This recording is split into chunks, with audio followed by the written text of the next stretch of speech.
Ketika dia senyum, maka dia mengaktifkan peristaltik usus. Ususnya menjadi lebih aktif sehingga akan memperlancar buang air besar.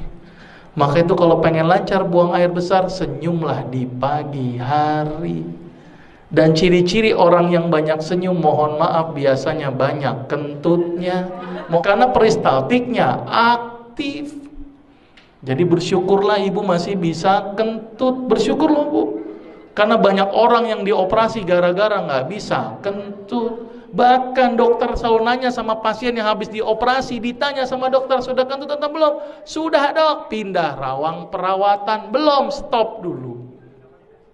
Jadi kentut indikator kesehatan. Ibu tahu nggak gas yang dibuang itu gas apa?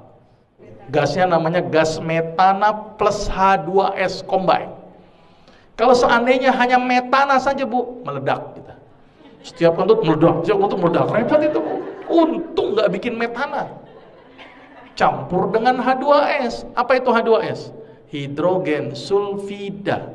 Sulfida itu apa? Sulfur. Sulfur itu apa? Belerang. Belerang dipakai untuk apa ibu?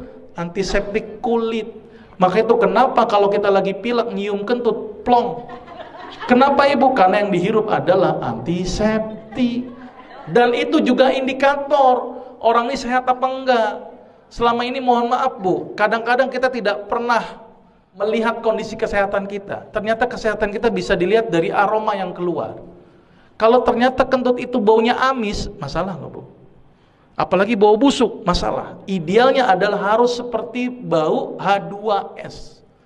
Apa itu? Hidrogen sulfida. Sulfur agak belerang-belerang sedikit. Itu yang benar. Maka itu bu, saya ingatkan ketika buang air besar bu, itu tolong saya cari ilmunya di situ.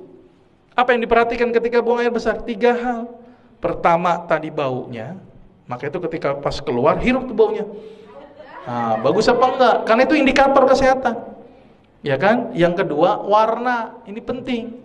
Harus berwarna kuning pucat. Kalau berwarna hitam, jangan-jangan lambung kita ada perdarahan. Kalau berwarna putih kayak semen, jangan-jangan hati kita masalah. Hepatitis, sirosis, hati-hati. Kalau berwarna merah, jangan-jangan ambeien, hemoroid, atau kanker. Kalau berwarna hijau, pikirkan empedu. Sama satu lagi tadi tolong bentuknya. Bentuknya kalau bisa bentuknya harus silinder. Ya. Kalau seandainya seperti kotoran kambing, pluk-pluk, jangan-jangan kanker kolon atau kanker usus besar. Hati-hati kotoran seperti kotoran kambing. Kalau lancip-lancip gitu ngirit, jangan-jangan kurang serat. Kalau mencret, kalau nggak infeksi, intoleransi. Biasanya orang habis ke pesta, semua gubuk diputerin mencret ya. Itu namanya intoleransi. Baik, berarti ini mulai sekarang rajinlah tersenyum.